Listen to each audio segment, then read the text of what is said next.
अस्सलाम वालेकुम वरहमतुल्लाहि वबरकातुहू। दोस्तों, जैसे कि आज 28 जून और सोमवार का दिन हो गया है। सऊदी अरब की फटाफट बड़ी खबरों में आपका स्वागत है। इस न्यूज़ बुलेटिन में सभी खबरें काम की आपके लिए चुनी गई, तो सभी खबरें तफसील से जानने के लिए इस वीडियो पर अंत तक बने रहे। तो चलिए खबरों का सिलसिला शुरू करते हैं।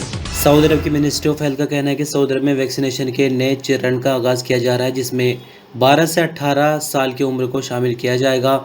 सऊदी अरब की सरकारी न्यूज एजेंसी एसपीए के मुताबिक मिनिस्ट्री ऑफ हेल्थ ने कहा कि फूड एंड ड्रग अथॉरिटी की तरफ से 12 से 18 साल की उम्र तक के लिए फाइजर बायोनटेक वैक्सीन को मंजूर कर लिया गया है।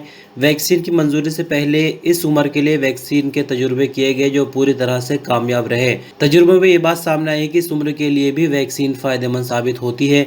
आपकी जानकारी के लिए बता दें कि मिनिस्ट्री ऑफ हेल्थ का कहना है कि सऊदी भर की 70% बालिग पॉपुलेशन को वैक्सीन की पहली खुराक दिए जाने के बाद अब 50 साल या उससे ज़्यादा उम्र के लोगों के लिए वैक्सीन की दूसरी खुराक देने की शुरुआत कर दी गई है। वैक्सीन की दूसरी खुराक के हवाले से मिनिस्ट्री ऑफ हेल्थ का कहना है कि दूसरी खुराक के लिए उम्र का चुनाव चरणों के हिसाब से किया जा रहा है, जो वैक्सीन की इम्पोर्ट को देखते हुए किया जाएगा। यानी आपको दूसरी खुराक के बारे में थोड़ा सा एक्सप्लेन कर दूं कि अभी चांस नहीं है कि जो आम लोग हैं उनको वैक्सीन की दूसरी खुराक मिल जाए। कहा यह जा रहा है कि पहले जो बूढ़े लोग हैं उनको दूसरी खुराक दी जा रही है, और अब 12 से 18 साल के जो बच्चे हैं उनको पहली खुराक देने का प्रोग्राम है। बाकी जो मीडियम रेंज में आ रहे हैं, यानी 20 साल से 50 साल के बीच मान लेते हैं, तो उनके लिए अभी कहा यह जा रहा है कि वैक्सीन अगर भरपूर मात्रा में होती है स्टॉक में, तो उनके लिए भी वैक्सीन की दूसरी खुराक दी जाएगी। लेकिन अभी इस बारे में क्लियर कुछ भी नहीं कहा जा रहा। आखिरकार वही हुआ जिसका कल अंदाजा लगा रहे थे कि वैक्सीन की दोनों खुराक के बिना इस बार हज नहीं होगा। लेकिन दूसरी खुराक के लिए टेंशन लेने की कोई ज़रूरत नहीं। जैसा कि कल की खबर में हमने बताया था कि सऊदी मिनिस्ट्री ऑफ हज का कहना है कि जब हज का परमिट जारी हो जाएगा तो वैक्सीन की दूसरी खुराक लेनी है। लेकिन कल ये बात क्लियर नहीं हुई थी कि हज से पहले लेनी है, हज के बाद लेनी है। लेकिन अभी आपको बता दें कि हज का परमिट जैसे ही जारी हो जाता है तो 48 घंटे यानी 2 दिनों का टाइम दिया जाएगा। किसी भी नज़दीकी वैक्सीनेशन सेंटर पर जा सकते हैं, अपॉइंटमेंट लेने की ज़रूरत नहीं होगी। हज का परमिट दिखाना होगा और उसके बाद वैक्सीन ले सकते हैं, कोई प्रॉब्लम नहीं होगी। और बंदा उसके बाद ही एलिजिबल होगा हज करने के लिए। यानी हज करने के लिए वैक्सीन की दोनों खुराक का लेना हर हाल में ज़रूरी होगा। लेकिन जैसा कि आपको कल भी बताया गया था और आज भी बताया है, इसके लिए परेशान होने की ज़रूरत नहीं। जो हज का परमिट होगा वो ही वैक्सीन की दूसरी खुराक का पास बन जाएगा। अपॉइंटमेंट वगैरह लेने की कोई ज़रूरत नहीं पड़ेगी। सऊदी अरब की मिनिस्टर ऑफ हेल्थ के प्रवक्ता डॉक्टर मोहम्मद अल अबदाली का कहना है कि सऊदी अरब में कोरोना वैक्सीन की दोनों खुराकें लेने के बाद किसी भी शख्स की अभी तक कोई मौत नहीं हुई है। मिनिस्टर ऑफ हेल्थ की तरफ से वीकली प्रेस कॉन्फ्रेंस के दौरान प्रवक्ता मोहम्मद अल अबदाली ने कहा कि कोरोना वैक्सीन के हवाले से अफवाहों पर गौर करने की बिल्कुल भी ज़रूरत नहीं है। अगर आपको कुछ पूछना है तो जो ऑथेंटिक सोर्स है उन्हीं से पूछे। उन्होंने आगे कहा कि वर्ल्ड हेल्थ ऑर्गेनाइजेशन ने सऊदी अरब में कोरोना के हवाले से किए जाने वाले कदमों को सराहते हुए बेहतरीन इंतजाम करार दिया, जो हमारे लिए प्राउड की बात है।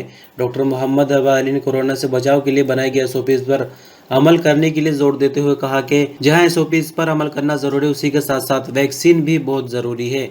सीजनल वैक्सीनेशन के हवाले से प्रवक्ता का कहना था कि कोरोना वैक्सीन किसी भी तरह मौसमी वैक्सीन को प्रभावित नहीं करते। इसका मतलब ये है कि जो लोग इस साल हज का इरादा रखते हैं वो मौसमी इन्फ्लुएंजा वैक्सीन लगा सकते हैं, जो हज पर जाते वक्त लगाई जाती है। वैक्सीन की दूसरी खुराक के लिए प्रवक्ता का कहना था कि 50 से उससे ज़्यादा उम्र के लोगों के लिए वैक्सीन की दूसरी खुराक सेंटर्स में मुहैया कर दी गई है।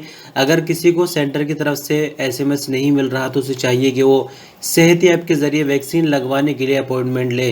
लेकिन आपको बता दें कि अभी आम लोगों के लिए अपॉइंटमेंट नहीं ली जा सकती, 50 साल से ऊपर वालों के लिए। और जैसा कि अभी आपने पहली खबर में सुना, 12 से 18 साल के लोगों के लिए फिलहाल वैक्सीन का प्रोग्राम बनाया जा रहा है। तो बीच वालों के लिए अभी ज़रूरत है कि कोई नया अनाउंसमेंट आए मिनिस्टर ऑफ हेल्थ की तरफ से वैक्सीन की दूसरी डोज के लिए। सऊदी अरब में अबशीर की मैनेजमेंट टीम का कहना है कि अबशीर से मिलते जुलते लिंक्स बनाकर जो ठग है यानी जो हैकर है वो लोगों को ठगने का काम कर रहे हैं। यानी एसएमएस के जरिए और ईमेल के जरिए लोगों का जो पर्सनल डेटा है वो मांगा जा रहा है। और अबशीर के लिए जो ऑफिशियल वेबसाइट है वो abshir.sa है। इसके अलावा कोई और लिंक काम नहीं करता। यानी गवर्नमेंट का सिर्फ एक ही लिंक है abshir.sa। इसके अलावा एप्लीकेशन प्ले स्टोर या फिर ऐप स्टोर पर ले सकते हैं, जो कि एक ही एप्लीकेशन है। तो इस तरह के जो भी एसएमएस या ईमेल में लिंक आ रहे हैं और आपका पर्सनल डेटा पूछा जा रहा है या फिर बैंक डिटेल पूछी जा रही है, वो फर्जी है। इस पर बिल्कुल भी ध्यान ना दे, वरना तो कोई बड़ा नुकसान उठा सकते हैं। सऊदी मिनिस्टर ऑफ इंटीरियर के प्रवक्ता कर्नल तलाल अल शलहूब ने कहा कि वैक्सीन न लगवाने वाले अजनबी वर्करों पर जुर्माना नहीं लगाया जाता। लेकिन बनाए गए SOPs पर अमल करना हर एक की जिम्मेदारी, ताकि इस पूरी सोसाइटी को कोरोना से बचा जा सके। आज अखबार के मुताबिक प्रवक्ता ने वीकली प्रेस कॉन्फ्रेंस के दौरान आगे कहा कि 1 अगस्त से सभी मार्केट्स, सरकारी और प्राइवेट दफ्तरों में वैक्सीन बेसिक शर्त होगी। वैक्सीन न लगवाने वाले सरकारी और प्राइवेट विभागों, स्कूल्स और शॉपिंग मॉल वगैरह में नहीं जा सकेंगे। उन्होंने आगे कहा कि नई SOPs के तहत बाहर से सऊदी अरब आने वालों को आइसोलेशन और क्वारंटाइन की पाबंदी करना जरूरी है। ऐसा न करने पर 2 लाख रियाल और 2 साल तक की कैद की सजा हो सकती है। दोनों सजा एक साथ दी जा सकती है। आइसोलेशन के वायलेशन करने वाला अगर अजनबी है तो उसे सजा पूरी करने के बाद सऊदी अरब से हमेशा के लिए बेदखल भी कर दिया जाएगा और ब्लैक लिस्ट भी कर दिया जाता है।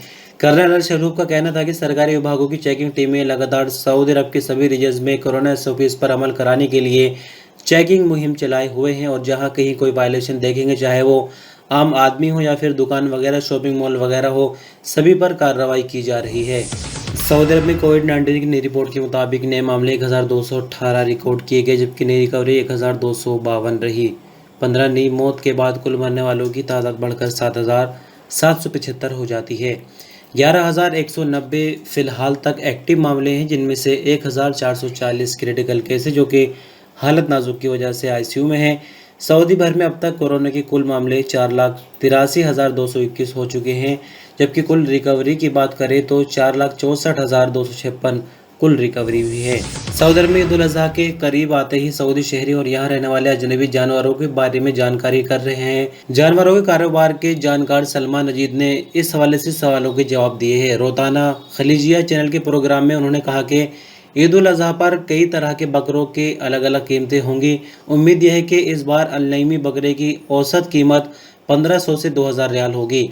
उन्होंने उम्मीद जाहिर की है कि 6 माह से 1 साल तक का अलनईमी बकरा इस कीमत पर मिलेगा। उन्होंने अलनजदी बकरा 1500 से 3000 रियाल और हरी बकरा 1300 से 18 रियाल में मिलेगा। उन्होंने कहा कि ईद उल अज़हा से पहले कुर्बानी के जानवरों की कीमतें भी बदल सकती है। जितनी ज़्यादा मांग होगी उतना ही फ़र्क पड़ेगा। इसके अलावा चारे की कीमतों से भी बकरों की कीमतों पर असर पड़ता है, यानी कीमतें ऊपर नीचे होती रहती है। उन्होंने आगे कहा कि सऊदी और इंपोर्ट किए बकरों की कीमतों में फ़र्क होता है, यानी सऊदी अरब के जो बकरे हैं वो महंगे होते हैं और जो इंपोर्ट किए हुए बकरे हैं वो सस्ते होते हैं।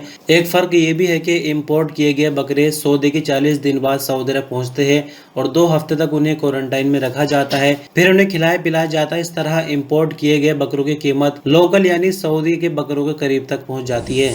सऊदी अरब में जून 2021 के मध्य तक आंकड़ों के मुताबिक तकरीबन 57 लाख इल्लीगल लोगों को गिरफ्तार किया गया है। सऊदी अरब की सरकारी एजेंसी के मुताबिक पकड़ धकड़ की ये मुहिम 15 नवंबर 2017 को शुरू हुई थी।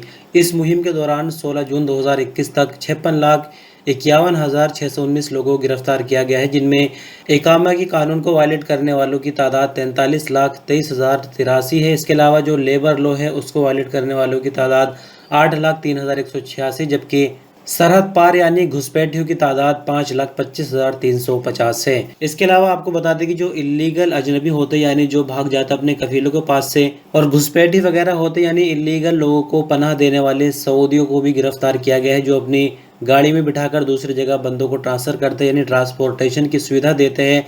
तो ऐसे 2,796 सऊदियों को गिरफ्तार किया गया है। ये सभी आंकड़े 15 नवंबर 2017 से 16 जून 2021 तक के हैं।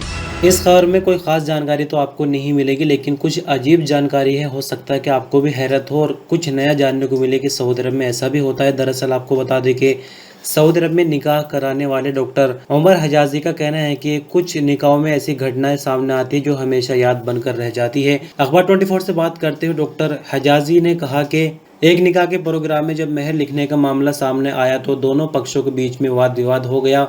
मामला इतना बढ़ गया कि निकाह का जो प्रोग्राम था उसको कैंसिल कराना पड़ा और दुल्हन वालों ने बारात ही वापस कर दी। एक और निकाह की घटना सुनाते हुए डॉक्टर हजाजी ने बताया कि दुल्हन के महर 50,000 रियाल तय किए गए थे, जो दुल्हा ने अपने होने वाले ससुर को दे दिए। जब रकम गिनी गई तो 1,000 कम थी, जिस पर दुल्हन के बाप नाराज हो गए। आखिरकार निकाह का प्रोग्राम सिर्फ 1,000 रियाल के लिए कैंसिल करना पड़ा। तो इस तरह की और भी कई घटनाएं इस खबर के अंदर मौजूद है, जो कि वीडियो लंबी होने की वजह से हम आपको नहीं बता रहे हैं। 2 घटनाओं से ही आप अंदाज़ा लगाकर देख सकते हैं कि ये दुनिया पूरी एक जैसी है, यानी सिर्फ भाषाओं का फ़र्क होता है। यानी घटिया लोग कहीं पर भी हो सकते हैं और सोचने समझने वाले लोग कहीं पर भी हो सकते हैं। लैंग्वेज से कुछ नहीं होता, पूरी दुनिया पर रहने वाले सब इंसान हैं और आदतें सबकी मिलती-जुलती है, सेम है। तो आप खुद अंदाज़ा लगा पाए होंगे इस खबर को जानकर, क्योंकि अक्सर सऊदी अरब में रहने पर हमें ये पता नहीं चलता कि आखिर यहाँ का कल्चर क्या है, इन लोगों का अपना, इनकी सोसाइटी क्या है। क्योंकि जो अजनबियों की दुनिया है वो एक अलग टाइप की होती है। अपना काम करना है, फिर बस वीकली छुट्टी होती है, मार्केट चले गए, शॉपिंग कर ली वगैरह वगैरह। तो इसीलिए थोड़ी सी जानकारी आपके सामने मैंने रखी और शुरू में ही बोला था कि थोड़ी अजीब जानकारी हो सकता है कि आपको हैरत हो। बहरहाल दोस्तों, खबरें बस यहीं ख़त्म हो जाती है। बहुत बहुत शुक्रिया, आप वीडियो पर अंत तक बने रहे। अपना ख्याल रखिएगा। अल्लाह हाफ़िज़।